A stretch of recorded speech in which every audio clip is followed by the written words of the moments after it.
today's episode, we have to do another edition of these, talk about all that stuff happening down in FIFA. But first, we're going to engage in some very slightly sports gossip. Now, I like to come clean here on this pod like I do before, right? I typically do not do any quote unquote big J journalism on this podcast because when I went to school for journalism, a lot of times the idea of you reporting something was you needed to have at least 2 to 3 sources, right? You couldn't just heard it from a friend and then something happens. You needed to have a couple more sources to be able to verify because some people get things wrong. And so if you have multiple people doing it, it's hard to get 2 or 3 people to get things wrong. So there are times where I'll know something's going to happen, whether it be in the NBA, whether it be in music, NFL, that I just simply don't share here because I don't want to, A, put the people who are telling me this information in trouble, and B, I want to make sure that my integrity is good, and C, frankly, I want to build enough of a resume that people will trust me to delineate information specifically. And that's typically how journalism typically is supposed to work, right? It is a relationships business, right? I give you some information, you give me some information. It makes smart people trust me. You come on the pod, yada, yada, yada, yada, yada, right? Because a lot of times people talk. And from working in any type of corporate environment, you understand that people talk and that's just how things go. And so when you understand all of that, you understand how relationships build. But there's clearly a line there between there being a normal relationship, a relationship that needs to cross the line. And what we have here from page 6, article or wing or a gossip column, if you want to say, of the New York Post is top reporter of The Athletic for the NFL, Diana Russini, and head coach of the AFC champion, Mike Vrabel, looking like they're getting kind of close to each other, okay? If you haven't seen the photos, we'll try to put them up on the screen for you guys to see. But essentially, page 6 had a spy essentially go and look at these two at a private resort. There's pictures of them holding hands. There's pictures of them having an embrace on a patio that is allegedly just for 2 people to get into, right? There's other pictures of them in a jacuzzi. They're in a hot tub together. Pretty raunchy photos, right? If you just look at it. Both Diana Russini and Mike Vrabel came out with statements basically saying that these things weren't true. Diana Russini took it a step further, saying that they didn't show that there were other people on the trip. Her story essentially is saying that she went to the resort and that Mike Vrabel was out scouting at the same time at at the University of Arizona, which I believe is in Temple, Arizona, or Tempe, however way you want to say that. He was in the area and that they had friends and then called him over and then he came over and then stayed over. Okay. So for some history before we get into this topic, these two got close when Mike Vrabel was the head coach of the Tennessee Titans. So Diana Russini was working the AFC South, but typically the Tennessee Titans beat when she was working for ESPN from 2018 to 2023. She was covering that beat, then moved over to the Athletic. Vrabel was fired, and then he went on to coach the New England Patriots. Obviously kept the relationship tight. She did advocate for him to get the job.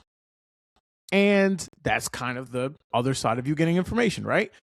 When you are someone who is getting the information from a coach, if a coach needs your help, meaning getting a job, getting an interview, or just putting your name out there into the feelers, how is it always that it's always like the top candidates will be such and such and such? It's a relationship game. But if I'm being honest, these two look like they were cheating, okay? And cheating happens all the time. Now, I do not know. I'm not comfortable enough to say that they, in fact, were cheating, right? No one knows that. We cannot speculate that. However, seeing a couple holding hands, walking around together, and the fact that there is no body essentially else in the vicinity for them to actually be doing this seems to me that there's something a little bit shady that might be happening. And very simply is the fact is, what are the chances that Diana Russini is in, I don't know, a couple of miles away exactly from where Mike Vrabel's also going to be? And the last thing, and this is probably the most important part of this whole dynamics of this story, is where do you get a spy from? Like, that's the thing that I haven't been able to quite understand, is the fact that they were able to find a spy. First of all, is there like one in like Google? Do you use an AI chat to give you a list of spies in the area? That's number one. And number two is, why is Page Six hiring a spy, knows that they're going to be in Arizona, sends the spy to Arizona, knows they're going to be at the resort at that same time, and then takes pictures of them? Like, let's be for real. Diana Russini and Mike Vrabel are famous people. They're not that famous, okay? Like, yes, like in the sports context world, like I think Mike Vrabel walked down the street in New England, obviously everyone would mob him. I would assume if you see Diana Russini and Mike Vrabel together, just in a random place in America, because we love football so much, I would think that there would be one or two people like, oh, that's Mike Vrabel, that's Diana Russini. Unless you are a super crazy Pats fan, or I guess a Titans fan, this isn't something to get like the level of clicks that you would think it is. Like, I don't even know who these Summer House people are, but that story seems to be getting way more legs than whatever this thing is. This just seems to be happening in the sports world. So this to me does not seem like this is just a nothing thing. This absolutely seems that there's some tangible connections to it. And I'm not going to try and get into the raunchy part of this. I want to talk about the actual practicality of what journalism can be. And unfortunately, the uphill climb that a lot of women deal with when they want to break into the sports world, right? We already know sports is a very not only dominated business, but the people at the top are very white. And there have always been a struggle for non-white men to get into the sports world and covering in certain ways. And there's always been more pressure, I would say, on women specifically, because men are horny. And not just that, they cheat on their wives all the time. Speaking of sources, I have someone who I know who works very close to a high up there school in the SEC, one of the best schools in the SEC. The other hint I will give is that this team just recently joined the SEC, and explained to me that every single one of the coaches on the football team is cheating on their wives. All of them. Cheating is not nothing new. It is not anything special. It has been happening for the dawn of time. And these two people will not be the first to throw their, careers away over cheating. Now, to be fair and to be clear, the Athletic have already come out and said that they are not planning on doing any discipline for Diana Russini.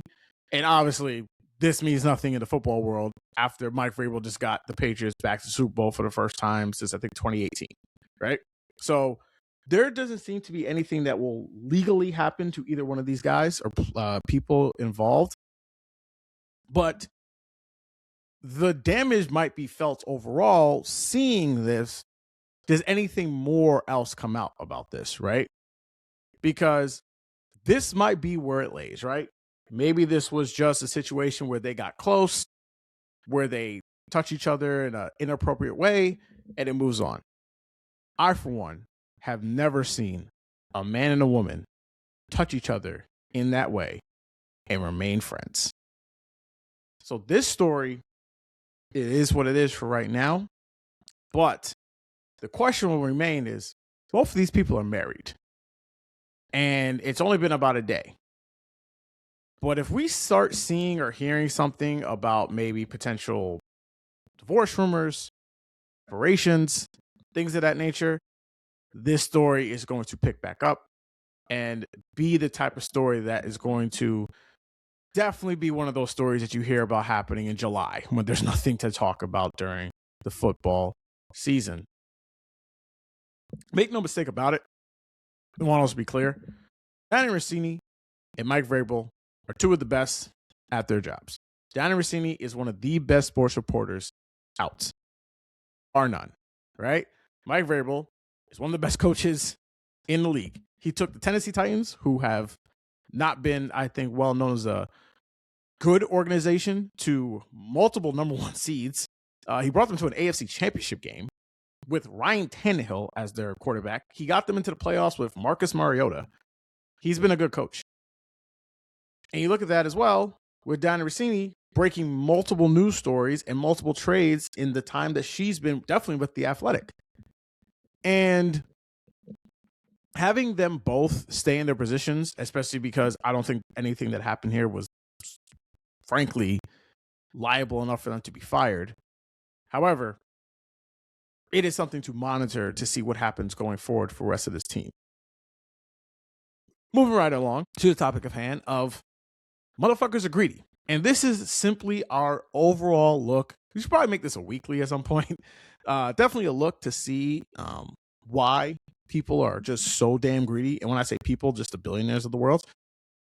And how late-stage capitalism is just ruining everything. And when I say by this, I'm talking about, of course, the pinnacle, the Michael Jordans, LeBron James, Shohei Ohtani's, Aaron Judge's of dirtbags, FIFA, who have always been and who always will be finding the way to put themselves in the front of the line of being dicks. So the World Cup's obviously happening very soon. World Cup starts in June. I believe, are less than 100 days away from the World Cup coming to North America. And what has happened now is that the tickets, the actual, like, you bought a ticket, but you weren't getting your actual seats. Correct. You essentially were buying in sections. And once we got close to the date, which we have now, they have actually given out your seats. This happens actually pretty frequently. If anyone is a season ticket holder for any, whichever Knicks, Mets, if anywhere in the country, they kind of do the same thing, right? If you buy your tickets early enough, you basically have a section, but they might not necessarily find your seat as of yet, and then they might put you in your seats the closer we get to whatever the start of the season is. So FIFA has done the same thing. However, the issue has come up with the fact that they have essentially pulled a fast one on the customers who bought it. Yes. So they have performed what is something called, very simply, a bait and switch, a buckaroo. Did a little, what's the little commercial with my man throwing the fishing rod with the fish, and you said you just quite can't get it? That is what happened with FIFA. During the purchasing, a lot of fans bought in Category 1. Now, if you look up, Category 1 is one of the most expensive parts of the field to be able to see, right?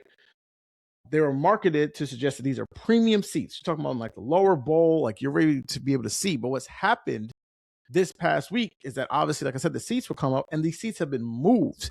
And they're not in the section that they actually been in. Some people are even all the way up in the nosebleed sections and paid premium prices for these seats. The fans and medias are reporting that these Category 1 areas on the original maps have been reserved for high-priced corporate hospitality packages, and they have now been forced into a secondary primary spot. And now some supporters are saying that they are paid, like they said, they've already paid for Category 1 seating, but now are sitting somewhere close to where the Category 2 are, which is lower, which are lower price seats. And I think this World Cup, as a lot of things the World Cup has actually been overall, I think anytime the world comes together to honor sports or to watch sports or anything like that, it is it's a time where I think a lot of people think about it being as like, oh, let's not think about these sports in a moment. We're just thinking about the time to honor and celebrate the sports that's happening. Everything in the world is kind of going to pause. And we're just going to focus on the great athletes on the field. And I completely disagree. The World Cup or the Olympics are actually do what I think sports does a lot. And that is to highlight the inequities and the injustices and the problems and anything that's taking place in sports, because it's the best place for people to come together and see these things. That's why sports have always been political, and politics have always been played itself in sports. And specifically for this FIFA World Cup, we are going to have the president of the United States be front and center, who is having, I mean, one of the worst presidencies you could imagine. Iran is going to be there, who has been bombed, I don't even know how many times in the last couple of weeks, and might still be getting bombed by the time we have the World Cup games.